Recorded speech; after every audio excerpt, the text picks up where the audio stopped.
to China EVs and More, where my co-host, Lei Xing, and I will go over the week's most important and interesting news coming out of the China EV, AV, and mobility sectors.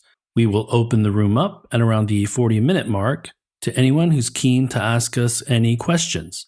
What Lei and I discussed today is based on our opinions and should not be taken as investment advice. If you enjoy this room, please help us get the word out to other enthusiasts. And of course, tune in again next week. My name is Tu Lei, and I am the managing director at Sino Auto Insights, a Beijing-based consultancy that helps organizations bring innovative and tech-focused products and services to the transportation and mobility sectors. I write a free weekly newsletter that we pull many of our discussion topics from. You can sign up for it at sinoautoinsights.com, which of course I encourage you all to do. Lei, can you please introduce yourself? Hey everyone, good evening from my side. I'm your co-host Lei Xing, former chief editor of China Auto Review. This is episode number 53. I don't have any headlines to share, but I do want to share that a year ago tomorrow, we began doing our first ever episode on Clubhouse. So this China EVs and More baby of ours is turning 1 year old. Did we call it originally China EVs and More, or did we just say Clubhouse Room talking about China EVs? I think we originally called it China EVs and More. Nice. That's a brilliant name, by the way. It's so clever. Yeah. Do you remember what we talked about the first episode? I don't. I have no idea. No clue. Because this is number 53. So there's 53 weeks in a year, right? So yeah, and we actually posted our episodes as a podcast much later on. I believe it was May 20th. Yeah, we were at least three months in, right?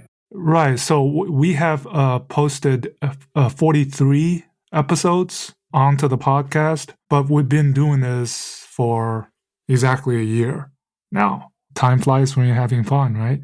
And the good thing is we must resonate with at least a handful of people because we have some pretty loyal listeners. And I think the pod has really broadened that scope and opportunity for others to listen, especially now in 2022, where we know that other Chinese EV companies are headed to Europe, and the United States is really starting to embrace EVs as well. So, yep. And we've also done 3 Max episodes where we have guests on the show. So Henrik Fisker, Alex Close, and Maxwell Zhou.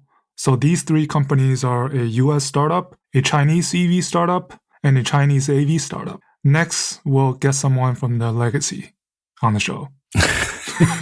Right? Still lots. I think we're going to end up getting a lot of pretty cool people.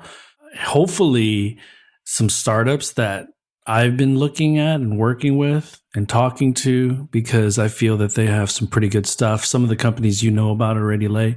So, stay tuned. Yep. And weekly reminder, there's only 9 weeks left until Beijing Auto Show. And there's been some already teasers going out, right? The NIO ES7 was confirmed earlier this week. And I guess today we start off by talking about your big conference. Sure. It's such a, it's 10 days, 11 days? And right? It's technically 9 days. 9 days. Because President's Day was Monday. And so right. I had a busy Tuesday night. And we wanted to make this a global conference. So unfortunately, the times that we had set up most of our panel discussions were more friendly to Europe and the United States. That means that I'm up at 2 a.m.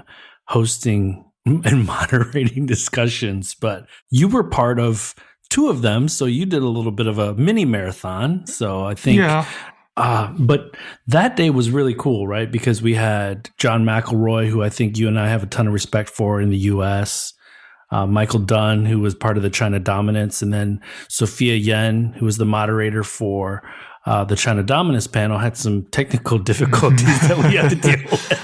Yeah, so I wasn't able to participate some of the more recent panels.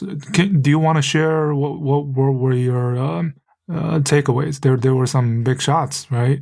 Yeah, so Ariane Walker yesterday is the chief evangelist for Amazon Alexa Auto. And so she gave us a keynote about Amazon Alexa.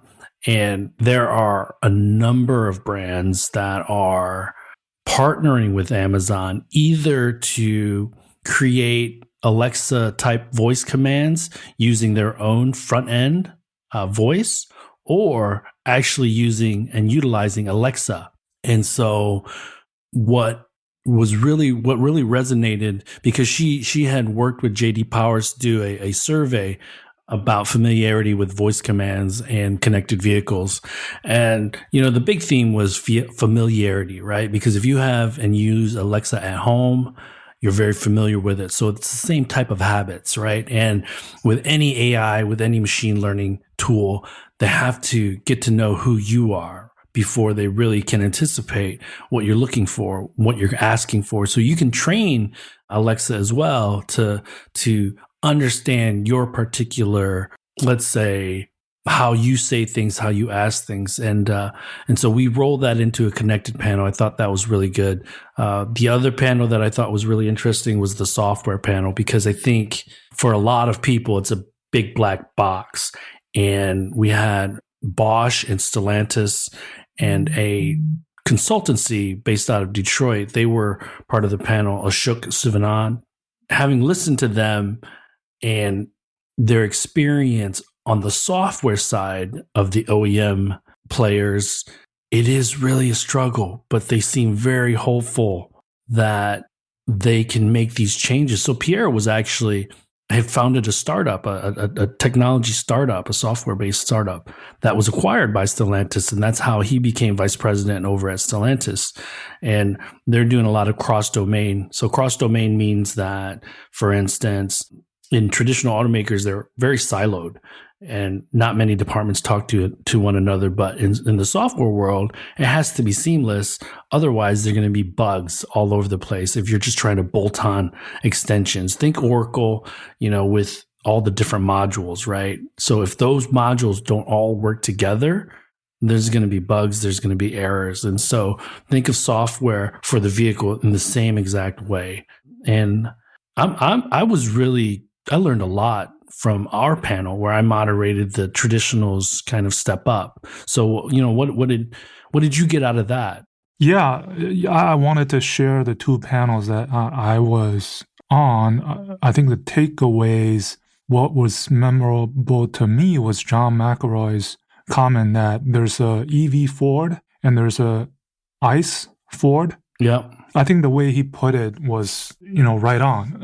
And I got to think that's exactly what's going on with many of these Chinese traditional, mostly state-owned OEMs, is that they have a EV somebody and they also have a traditional of the same body.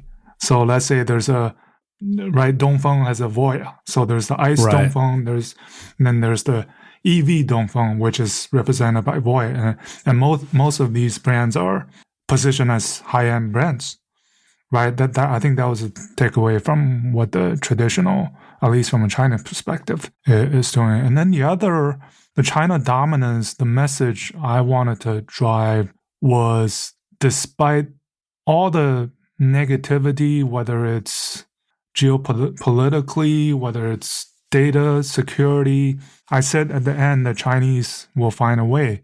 Because in this day and age, in the smart EV age, it's really starting to feel that these smart EV brands, they will finally be relevant. Yeah. In the Western markets. They've been doing this, right? The Chinese is coming narrative has been, in decades. But they finally have this opportunity, and they'll find a way regardless of the negativity and the challenges, right? And I don't want to oversimplify this because there are other factors in play. But ultimately, if you're a free market capitalist, having good Chinese product enter your market is good for overall competition and ultimately the customer, right?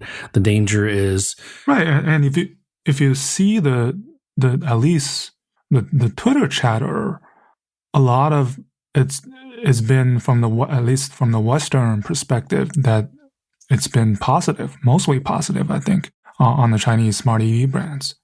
So the way they're approaching their business model and being international, being global. Well, I think it has a lot to do with their product actually being competitive, right? I think 10, 15 years ago, their product just wasn't competitive. Yeah. You know, whenever BYD brought to the United States, it just looked like a high school team put it together, right? Versus an actual company that's trying to make money. So right. We discussed about this quality disparity. I think there's still some gap, but it's closed a lot. Yeah. Right. If I started covering the Chinese auto industry in the early 2000s, from then till now, right? If you look at the Geelys in the early days, and from what they're offering right now, just completely, it's day and night. Yeah. 10 years ago, I came here skeptical, and it was reinforced. The level of quality, the level of design, the level of logic with regards to getting inside a Chinese vehicle, and just hearing the door close, feeling the thickness of the door. And there's no sound deadener 10 years ago in any Chinese vehicle, so you could hear everything. But now, I'm getting these cars, the Neos, the Xpengs, and I've been in a few Geelys, not that many Geelys, unfortunately. I also remember the Pontiac Le Mans, right? Which was not a great car. My sister had one when I was in high school. And so the Americans and the Europeans also have that reputation on the very low end in the past as well. So one other panel discussion that I thought was very interesting, because it's hard to have a debate about Tesla over 180 characters or less or whatever, right? So the conversation that I had with Taylor Ogan and Rebecca Elliott from the Wall Street Journal, I thought... Yeah, I listened to it a little bit. Yeah. Yeah, and I think we went over quite a bit, positive and negative, and kind of talking through not even the meme stuff, right? Just the reality of what we thought has been impressive about Tesla globally, right? Because I think with the exception of us, there just isn't a lot of coverage on Tesla, objective coverage in China. The Western guys, they just put it up as chalk. They're going to crush it in China. I'm assuming they're going to crush it in China, but you and I know that it's a completely different story. And the funny thing is the day after this panel discussion, or even a few hours after the panel discussion, Taylor shows up on a CNBC video, which was great. Yeah, which was now awesome. It's all over Twitter. And I feel he's got the thickest skin in the world. He stays positive. He doesn't get too negative. God bless him, because, there was a tweet about that video that the editor of one of the EV media websites was like, okay, you're calling out Taylor for his conflict of interest, yet all these stands are probably investors in Tesla, right? So it's literally the pot calling the kettle black. And I know I know Taylor to be a pretty stand-up guy, so I don't know him to be trying to, cut corners or anything. So anyways. Yeah, it's hard to be impartial, right? To be fair, even for us. I mean, we're not going to be 100% impartial. Right? Yeah, but I think that's why we have each other. Yeah, because we check each other's biases. And we give credit where it's due, but we criticize where it's, warranted. Yeah, trying to be independent, and that's what I was doing before at China Auto Review. Is trying to be independent. It's not easy though, right? Yeah, it's not easy. Yeah, no. because You say something, especially now, because people can instantly contact you, right? Yeah. In 10 years ago, finding an email or phone number took a couple days, and people sometimes calm down a little bit. Yeah. But the Chinese saying transliterally is you know each other by getting into a fight. Right? Yes. I don't know what the English idiom is, but that's how you get to know each other. So let me close this discussion about our conference out by saying today is actually a really, really cool day. Mujib Ijaz, he's going to do a spotlight on Our Next Energy. They're the Michigan-based startup that used a modified Model S with One's or Our Next Energy's battery technology to drive 752 miles on one charge. Yeah. I think that was really impressive. And then so that rolls right into a battery technology discussion. The other one that I think is really interesting is Steve Levine, who's the editor of The Electric. Yep. He's going to be doing a one-on-one conversation with Levi, friend of Sino Auto Insights and China EVs and More, who is the vice president for policy at Ample, which is the U.S.'s startup that is doing battery swapping. Right. I just earlier today I just talked to Paul Leinert from Reuters. So right. The conversation was about battery swapping, and I think I opened up his what's the word? It was eye-opening for him about the battery swapping space. Yeah. Yeah, they just need to listen to the pod more, right? So. Yeah, I told him about it. So yeah, we can move on to other topics. Let's talk Porsche. You had written that great article on Porsche. I knew Jens from when he was appointed in the summer of 2018.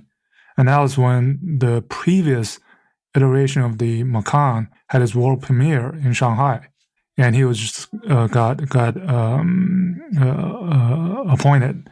And I think during this past 3 or 4 years I think Porsche localized quite a lot. Not in terms of, the chatter has always been there about when are we going to produce Porsches. Yes. And the official answer is there's no plans. But having said that, earlier this week, another headline was the Audi FAW NEV joint venture got approved, right?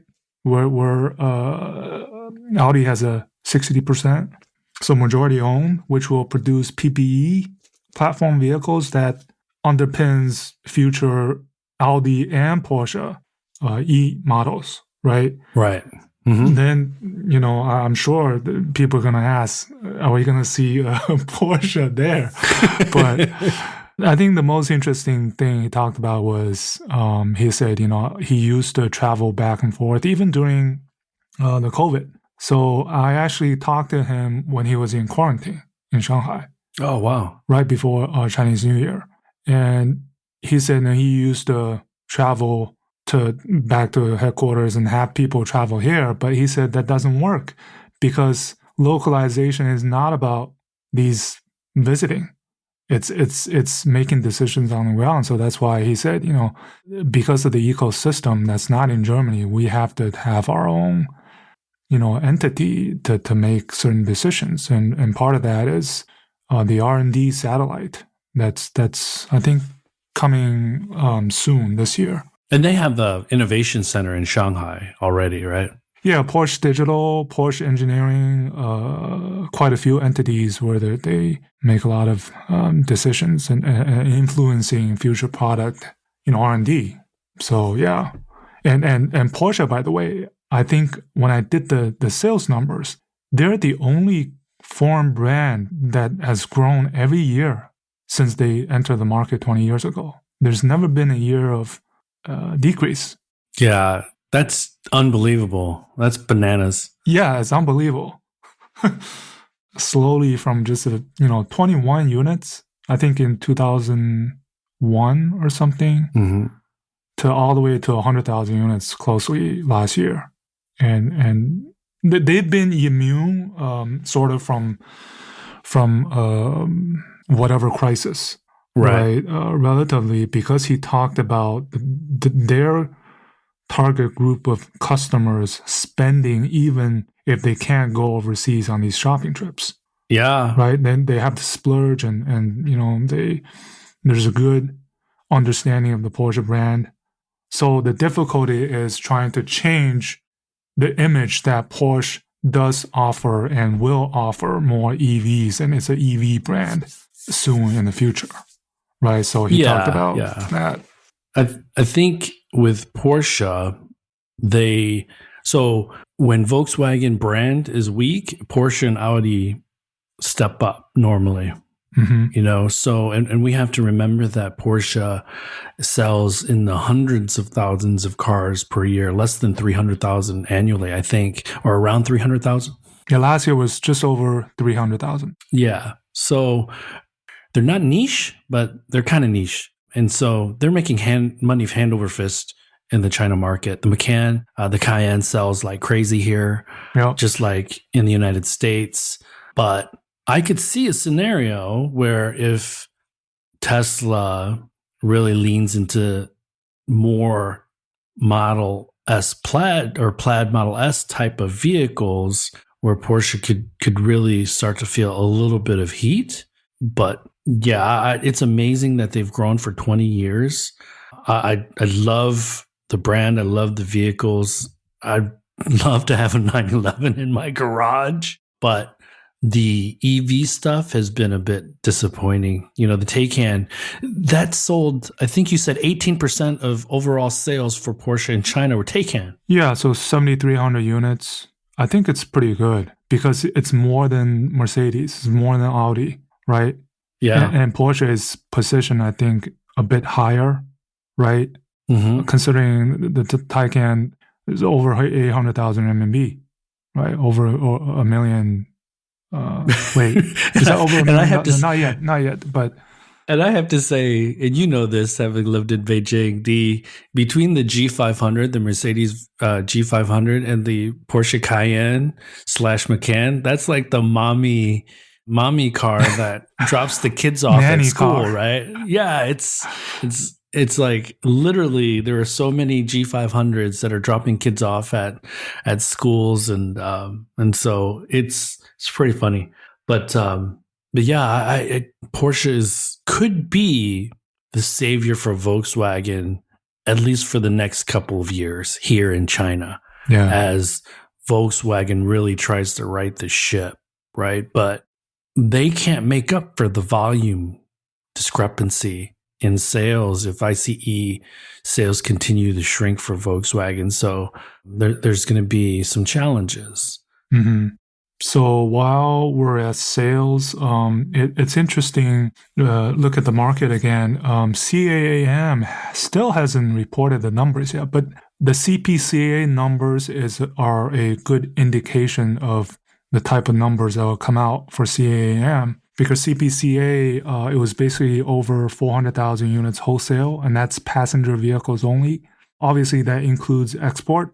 I thought what stood out for me was the list of companies with wholesales of over 10,000 units. So there were 11, whereas a year ago, there was only 5.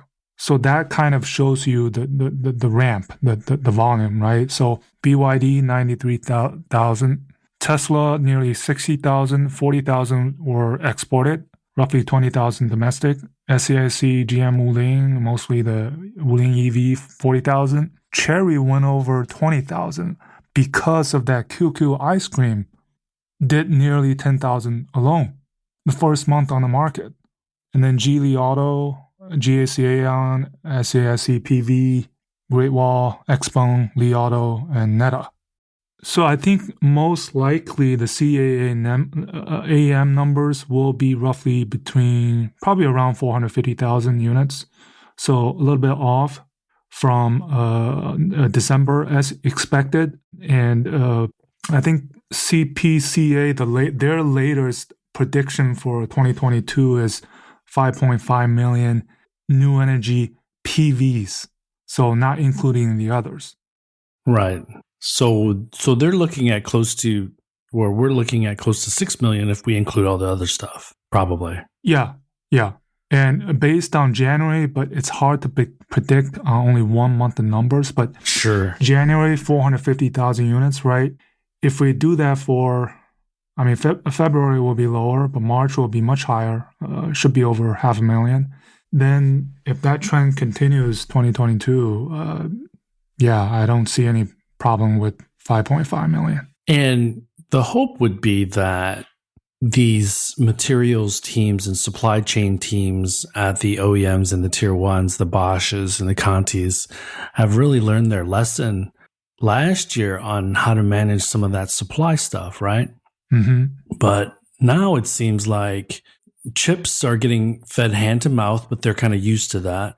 But the battery supply might be an issue. And with so many products launching this year, they have to be scrambling and constantly talking, communicating with their partners to ensure that first shipment, those shipments consistently keep coming, right? Mm-hmm. And that's why, Volkswagen, for example, they're working with 3 suppliers. This is open information. CATL is their primary. Goshen is the one they're investing into, and 8123. Yeah. Right. So just to balance the risk, and same thing's going on at others. And Tesla also has secured supply from BYD now. That's still not confirmed. Right. So speaking of BYD, they had this, our good friend Bridget from Snowball, she did a Chinese English version of that big logo map. And one thing I wanted to mention is, for those that are listening, there's so many entities that people didn't know that belonged to BYD or that they were involved in. So one good example is, for those that are listening, is the mold, the Fin Dreams mold. Yeah. The big story is in 2009 and 2010, BYD acquired one of the largest molding companies in Japan called Ogihara. That was a big story in not only in China but in Japan and rest of the world. So go look it up. And BYD, they had a mold plant in Beijing, and that was a very strategic move for them. This is only one small part of their whole setup. And I remember 2009 and 2010. What was the best-selling model in 2009 in China? It was the BYD F3. Oh. They sold close to 300,000 units that year. F3 alone. That was the second phase of the Chinese brand wave of growth over the last 2 decades. And now we're talking about BYD in the NEV space again, more than 10 years later. So, yeah. And it's going to get complicated like that, right? Because that chart was like an eye chart because there's so much going on. But the trend to vertically integrate is kind of come back, right? Via partnerships or for acquisitions, because more than a handful of companies have said they're going to get back into, or not back into, but they're going to get into chip design. And so the easiest way to do that is to acquire startups or what have you to do that. The fab stuff is not going to be something that they're going to want to touch because it's so capital intensive. And I wanted to mention this. Speaking of January EV sale, remember we talked about WM Motor the last 2 episodes? Yep. They haven't published their data, but according to CBCA, I think they did 2,000 in January, which is very alarming. And more recently, they've been involved into this some kind of over-the-air locking of the battery capacity of the state of charge. Right. You heard about that? The consumers, their owners are starting to complain. So this is not going to bode well. They've been having these issues. And there's been a lot of, so that means that there's a lot of idle capacity as well in Wenzhou, right? Yeah, they have another plant. Yeah. Right? So the good and the bad, not as we say, not every one of these smart EV startups is going to survive. Do you see them getting someone looking and doing their due diligence on WM, like a foreign automaker? Yeah, they've been quite disappointing, to say the least. They had a promising management team, right? So Yeah, I agree with you because these are car guys. Well, remember their previous CTO left to start another company. So let's talk VW, Huawei. Yeah. Huawei, I think it's just a case of lost in translation, because what the Chinese media are reporting is based on that German Manager magazine that Volkswagen is acquiring the complete Huawei's autonomous driving unit, which is not true. Yeah, that's like wholesale. Right, because here are the two different numbers that I researched. In the German Manager magazine, it pointed to a team of 700 people, so like a unit, 700 people in which 50 are professionals, whereas the COO of Huawei's automotive business unit, Wang Jun, he said in recent media interviews that they have a team of 2,000 people in charge of autonomous driving. So there's already a discrepancy. So I think, and when all of these reports are saying Volkswagen is going to be acquiring, I don't know exactly that would be the right word. Maybe investing into, because remember, Volkswagen already invested into Goshen, right? The battery. Mm-hmm.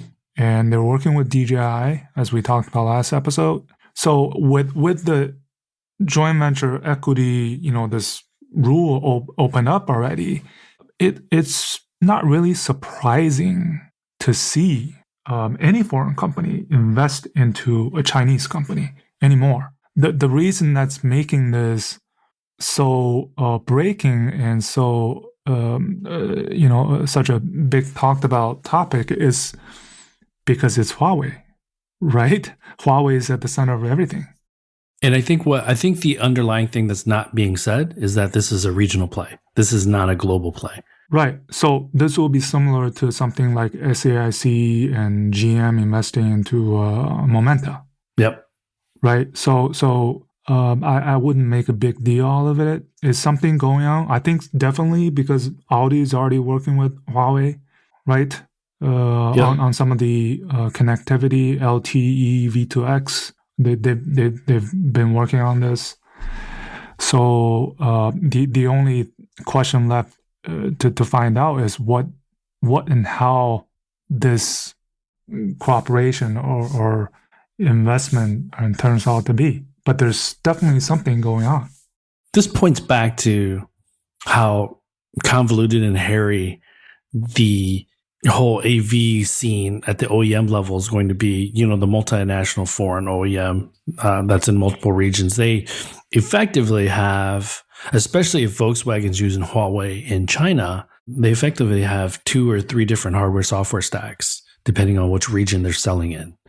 And this reinforces my theory that, at least on the ADAS and autonomous vehicle stuff, that part of the vehicle is going to be a regional play. GM with Momenta when they already have acquired Cruise in the United States. And so we should, I don't, but let me ask you this, like, what makes Huawei a player?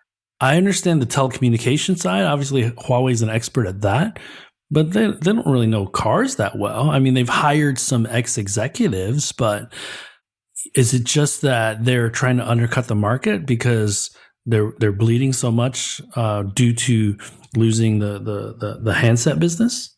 That plays into it a little bit, I believe.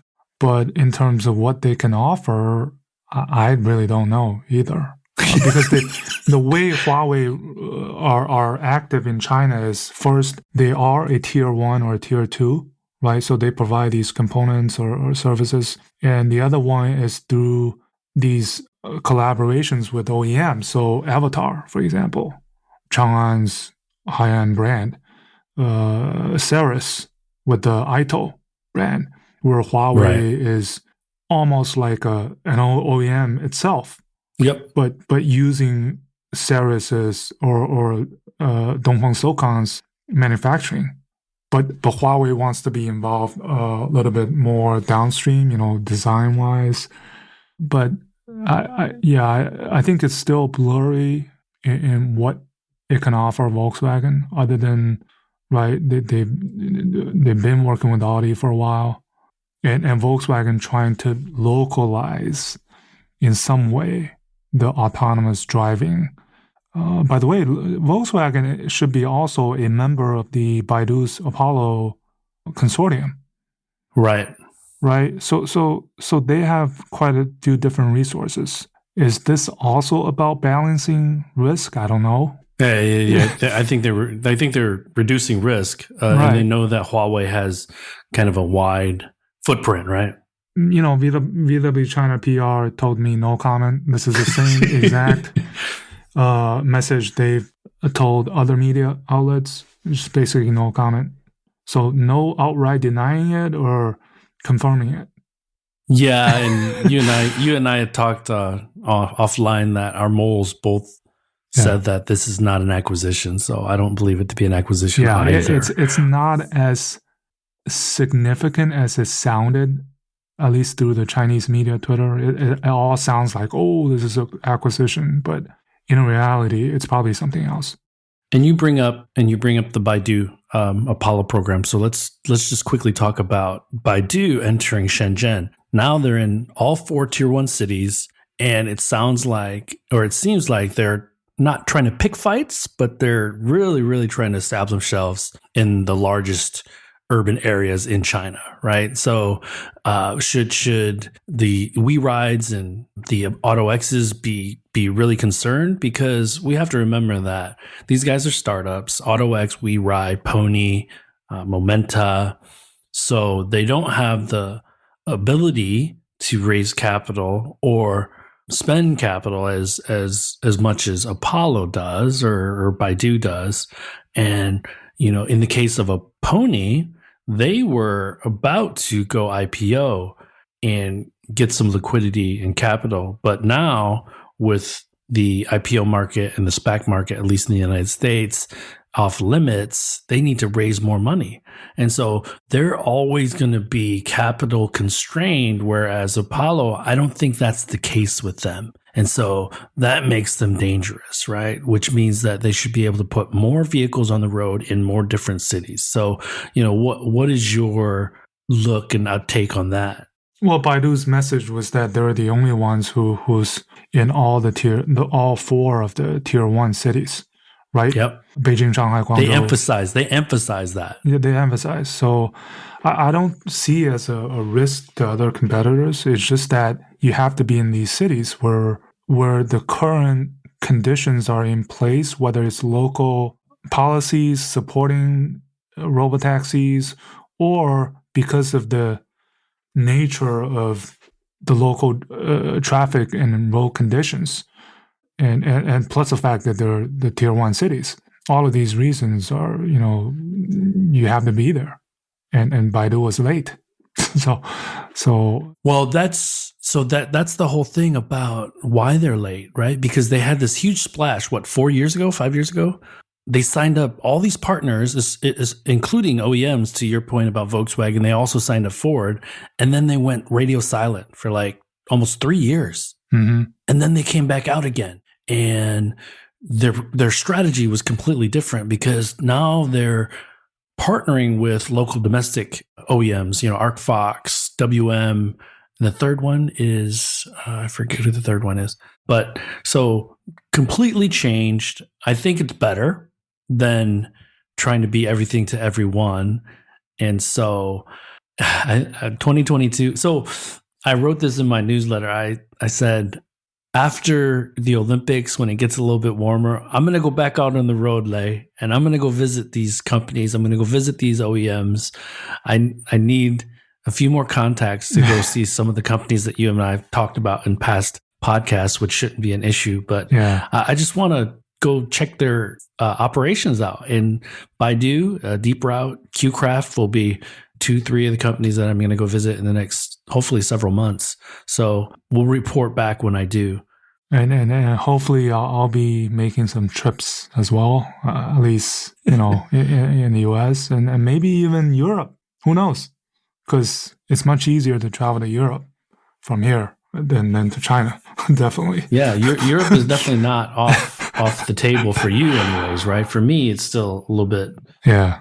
But hey, the one last thing I wanted to get your take on was that massive number that Bianca or Bin Li had supposedly raised from the Wuhan private equity firm. Did you see that? It's no, like 10 billion RMB. Yeah, I didn't, follow that too closely the last couple of days, but I knew there was a report on it. Yeah, let's follow up on that. It's still a bit under the radar because there's no official press release out or anything, right? They've been in stealth still. So for those who do not know who Bianca is, Wei Ming So, an ex-management level executive at Volkswagen in China, Volkswagen Group in China, and part of the board, right? He left last year, and rumor has it is that he created this startup called Bin Li in Chinese, and which is very close to Bentley, but it's called Bianca in English. And so the rumor is that they raised $1.6 billion US, which is just a massive number for a startup that has zero product and is still technically in stealth, right? So supposedly they will have an announcement around the Beijing Auto Show timeframe, but I'm going to be, I get out of this conference, Lei, and then I get into the auto show, and it's just going to be nonstop, man. Oh, yeah. But and soon, coming up, there's going to be the 2 sessions, right? March 1st, the Stellantis long-term strategy where they'll share more on China. And before you know it, it's auto show time. Yeah.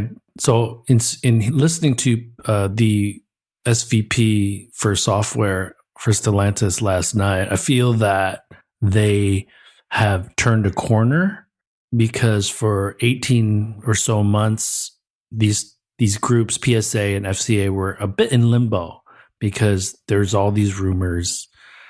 Now that it's finally executed, I think they have taken this, exhale approach, and now let's move forward. And you're seeing some of that with that huge announcement with Amazon, right? So they're really, really relying and piggybacking on Amazon because it's not just Alexa Auto that they're going to be using across many of the Stellantis brands. They're going to be using AWS or Amazon Web Services, the cloud service.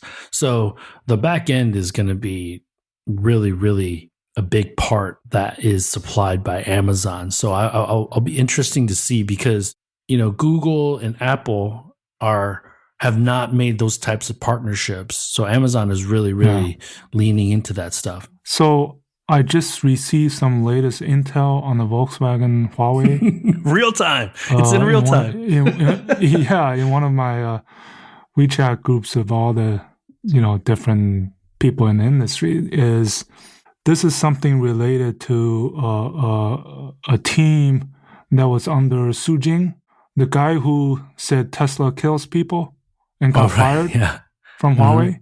Not fired, but he was put into a different division. But it looks like the negotiation is completed. It's not the entire autonomous driving unit, but it's a team of people. So I guess details will come out, and maybe that guy was rumored of joining Volkswagen, right? So maybe somehow the thread will be connected. So still a close partnership with Huawei. Yeah. And it was interesting. Speaking of Volkswagen, and Dees did that Reddit thing, right? Which I went through. Yeah. And he talked about somebody asked about Alexa, and he said, "No, we're gonna have our own voice system. Hello ID, hello Audi." So actually very open, and this is like you see this play out of this guy at the very top of this huge ship, and he's going all over the place, whereas the ship he's leading, right? It's so conflicting to see that he's trying to bring these new ways of communications and energy into this, big elephant, right? I think he's doing the right thing. I think it's a culture shock. It is, but it should be a culture shock. Right? It is a culture shock, and some people are not happy, right? This went on for a while, sometime last year, right? Of keep talking about Tesla. So, but it was interesting. And he said, we respect U.S. and Chinese competitors, whoever they are. We take them seriously. So I didn't like that he constantly brought up Tesla, but I did like that he was a bit more brutally honest about their situation. Unfortunately, as the CEO of this massive company, the PR folks were freaking out internally. And I think a lot of his partners kind of took offense to some of his statements. He also recently, before the Chinese New Year, he also did a similar AMA on Weibo, where he recorded the answers and put the videos on Weibo with Chinese subtitles. So, he's using these social media platforms to... I just don't think you can sit behind the scenes. Farley's pretty active on Twitter. Mary's always, maybe every quarter, maybe every quarter she's doing something. She's on CNBC quite often. I just think this is a different environment. This is a digital environment. So you got to constantly be updating everyone. Yeah, and maybe that's why Volkswagen and Ford are working together on the Argo AI part, right? Yeah. You see some similar culture there. The two CEOs very active on social media. Yeah. And what in this whole Mobility Asia that's turned into Cariad, let me just say this. I've spoken with Duolingo a few times, and I've visited a few people that are associated or affiliated with them when I was in Pittsburgh last time. Natural language processing is not easy. Well, so I mean, the transcript that I do every episode. So basically, you send me the edited version. It's in a MP3 or whatever file format. I just open it up. I share it into my app on my phone, and it does its thing. After a minute or two, the word come out. So it's getting better. It's getting better. It's already pretty phenomenal that spits out, right? I think it's that not the easiest, but the earliest form of where AI has already done its thing, right? Yeah, but they have so many other things going on, and I feel that when your global footprint is so diverse, you got to be known for one or two things, being really good at one or two things, and in order to compete. And it just seems like they have this disparate strategy as to we're gonna be software gods in 24 to 36 months, and we're gonna be a mobility company within the next 5 years, and we're gonna be battery experts. And it's a lot of pressure on the team, number one, and number two, I think it's just unrealistic, right? But maybe they're getting pulled into that unrealistic world because of some of the statements that one of their EV first competitors are always kind of saying. Yeah. Have you seen that big Toyota e-palette display under the big screen at Shenzhen? Have you seen that? Oh, man. Yeah. I pass by it every day. So I took pictures and I took a video. I will post them on Twitter because Because they have one of the e-pallets has a big TV screen. So there's always people standing in front of it watching the Olympics. Yeah. So it's pretty cool. I think they're using those vehicles in the bubble as well. Yeah, I mean, we talked about this also 2 episodes ago. The being a sponsor and all the hydrogen vehicles, Mirais, and even hydrogen coasters operating inside the bubble. Yeah. But I didn't get a chance to go inside because it's open to the public, but it's fenced off, and I was in a hurry because I walk through the place or Shimatianjie like every day. And the other chatter that I've been hearing about when NIO announced the ES7 and the president, he said this is specifically targeting at the X5L. BMW. Right, the X5L that are start production this year. So basically the X5 but long wheelbase. Yep. So there's been some chatter about comparing NIO models to all the existing BMW models. And there's some rumors that there will also be sort of even a smaller. So let's say a ET, I don't know, like a 3 Series and even wagons and even a bigger 7 Series. But these are just, chatter of where NIO models could go further. And the other chatter was, I think, on the Volkswagen working on a 20,000 euro car versus NIO trying to go down market. It's going to be tough, I think, for both, right, to do because of whether NIO can replicate in some way their business model down market to a mass brand. Well, let me be quite clear. I think BMW made a mistake over the last several years trying to create derivative vehicles, so many derivative vehicles. It's confusing, to be quite frank. And so NIO is already, I feel, being really aggressive, rightfully so, because they, have 3 products in the market. To get to 5 in 1 year is really aggressive. New plant during a supply shortage of batteries and chips, management skill level is going to be tested.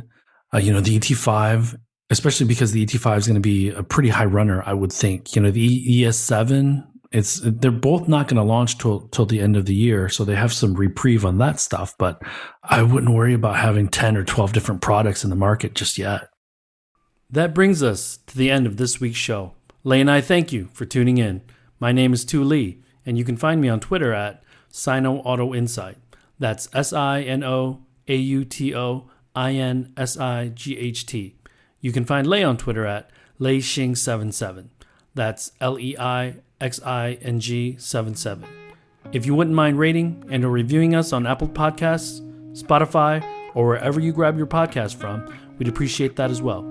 Even better, if you enjoy this show, please tell your friends about it. Please join us again next week as we track down all the latest news on China, EVs, and more.